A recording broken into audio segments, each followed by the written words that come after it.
What techniques do video games use to tell stories? First, we need to define what we're looking for.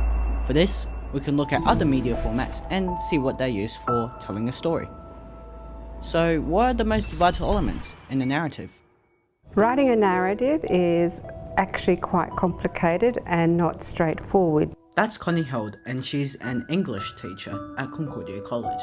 So I think obviously every element in a narrative contributes to its success, but the most important thing is character. Because I have a feeling that if you have a character that you don't engage with or that you don't care about or that isn't very realistic, you don't actually engage as much with what's happening. So I think really it's very hard for the writer of a narrative, particularly of a short story where there's limited space, to create a very real and vivid character that readers can connect with. I actually really think that if you are engaged with a character, you'll keep reading. I think that's the most important aspect of it. Hyperfresh Media Group also surveyed 33 people, and 16 mentioned character in their responses for what they believed was important in the story of a novel. Other people thought world building and a purpose for the story to exist was key to a narrative as well. With that said, let's see if the same is in video games. Storytelling in video games has existed since the beginning of the format, even in the most subtle ways. You can look at the original Donkey Kong arcade cabinet as a starting point, rescuing a girlfriend held hostage by a rogue monkey. Your objective was simple. I think they help to give the player some sort of landmark in the game, a grounding in the game, give them a sense of direction as to why they're doing what they're doing, where they're going. That's Carmine Fantarella, a game programmer who developed Avcon Award-nominated Icebox Speedgunner. He's now a lecturer at the Academy of Interactive Entertainment in Adelaide. Goals or landmarks can be like physically based, like you're moving through a level and you can see somewhere that you're trying to head to. So it's giving you a sense of why you're here, where you're going. Sometimes you'll lose sight of that landmark or that goal, but you'll always have that in the back of your mind. A great example of this would be The Legend of Zelda Breath of the Wild, a game published when the Nintendo Switch launched on March 3rd, 2017. Often held as one of the best games in the associated series, Breath of the Wild is an open-world take on the classic Zelda formula, with a wide variety of tasks and objectives that can be completed in any order. I mean, the player needs something to work towards. If they're going to invest their time in the game, then they want there to be something at the end for them. Josh Blinkerin is a writer who has recently created a plot for a community project. But the objective, of course, is going to be a lot different from game to game. In my opinion, good games are always going to have something at the end there that you want to get to. Even games like Minecraft, for example, which is more a sandbox game, where you just build houses and stuff. It's got the end goal of the end, and the Ender Dragon, and, defeating that. Like Breath of the Wild, Minecraft is an open world with a quest line that can be followed. In contrast to Breath of the Wild, however, Minecraft always generates a unique file that is specific to that file. So while the quest line may still be there, the way you achieve everything on that quest line will always be different from file to file. Mojang Studios, the developers behind Minecraft, later signed a deal with the now defunct Telltale Games to create a story-driven experience from Minecraft, which came to be known as Minecraft Story Mode, although the linear-driven story is vastly different to the open sandbox that it's based on. One other example is the 2018 indie hit Celeste. Developed by Matt Thorson and their friends, it's got a very simple goal: climb to the top of the mountain. Completionist quests like collecting all the berries in the game or collecting all the crystal hearts also add to the objectives, despite the gameplay being relatively challenging. However, the music used in Celeste, and other games as well, help to give the player a sense of direction and feeling.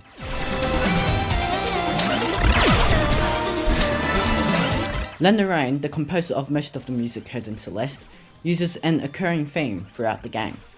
She uses the piano to represent Madeline, the protagonist in the game, and the guitar to represent Theo, Madeline's new friend. She also uses a variety of synths for part of Madeline, the antagonist, while also using other synths throughout the Celeste soundtrack.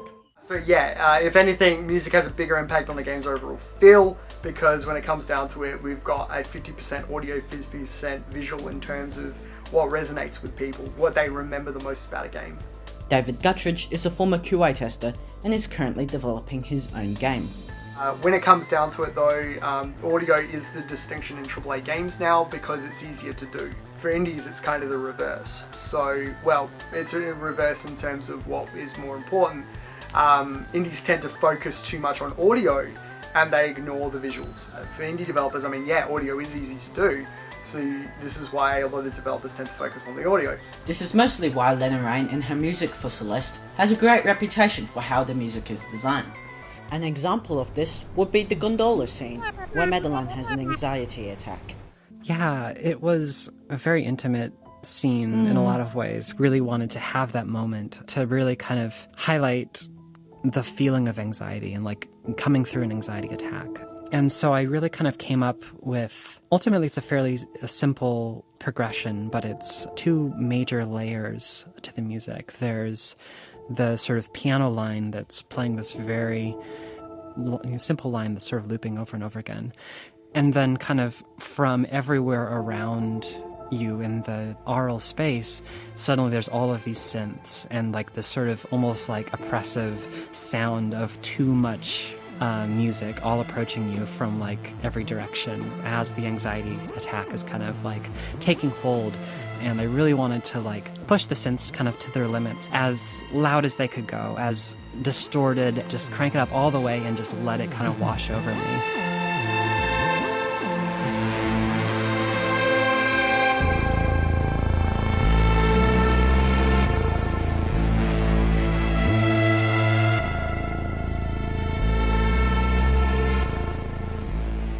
And then as you're doing this breathing exercise with the feather, it's just sort of the simple act of just lowering the noise lower and lower and lower, and it's like keeping the piano line playing throughout all of that. You can almost hear it at its like most intense, and you can lose track of it, but then as you're sort of pushing those synths away with the minigame, like you can kind of just finally hear that piano line again.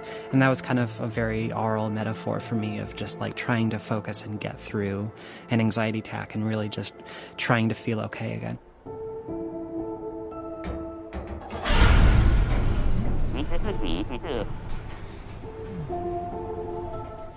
Another great example of music would be The Legend of Zelda Breath of the Wild, with subtle piano to emphasize the loneliness of the world, while also using different combat themes, depending on the difficulty of the overworld enemies.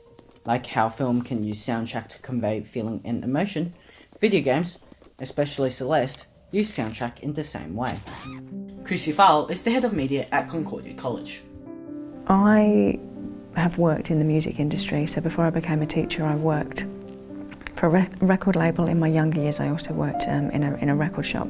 People automatically feel an emotional or have an emotional response when they listen to music. Classic music can be quite calming, is known for helping people relax and study. Metal music might, help people to get sort of, fired up and energetic and, prepare for something that they need to go and do, sort of be proactive with. So I think music is so important. But I think if you look at the role of people who have chosen soundtracks on films or in games development, those are really significant roles because they understand the emotional impact that can have on the viewer in addition to the visuals. So I think music in movies and video games is really, really significant. Setting a universe for your narrative that your player can imagine in their head, almost as if they were in the environment themselves, can help as well. You can look at Nintendo's Splatoon series, set in a post-apocalyptic world where humanity was wiped out and marine life evolved into something like the rest before it. Trust me when I say the lore goes much deeper than two lone squids against an army of octopi, and a lone octopus against a human-created AI trying to bring humans back to life. Character development is key to a story as well. In Celeste, little is known about Madeline through main game dialogue. However, optional dialogue fills the gaps. Struggling with her mental health, she opens with her new friend Theo after they both escape from the haunted temple. When Madeline wakes up in a dream, she meets part of her, a representation of her bad mental health side, who has constantly tried to drag her down throughout the game. which got its way and dragged her all the way back to the start of the mountain. Nearly about to give up, an old lady gives Madeline some advice to try and confront her struggles that players can relate to. I think the most successful video games are the ones that tell stories, that have a strong narrative. The video games that I've played or I've watched people play over the years have usually had a central character who the player develops some sort of emotional attachment to and follows them as they embark on their journey or whatever the purpose of the game is. So I think there has to be some strong kind of backstory and development in the story, and then a resolution for players to be really engaged in those computer games. The thing to remember with video games is that there is an interactive experience. So it's a unique opportunity to get a player, like I said before, to almost project themselves into the story, where not only are you thinking this is what I will do next, you can actually go and try and do those things. So the player actually has choices about controlling the story. So that interactive nature of a game gives the player a little bit more control over how the story will play out. And it's up to the game designers to decide how much control they want to give the player and how much they want to linearly describe the story. But that's the power of video games. You've got that balance that you can control, give the player a chance to actually partake in the story, be part of the story. A lot of people pick up on the games that tell the narrative well. You can look at the reviews that people left on Breath of the Wild. A massive, dense and incredibly satisfying world full of surprises, suggesting a game that almost feels like animated art. Celeste, an incredibly thoughtful game that its fundamentals become the medium through which the story is told. And Splatoon 2's Octo expansion, a fledged out story with weird and possibly shady characters that remind the reviewer of Portal 2. There are much more than these examples though, we're only scraping the surface.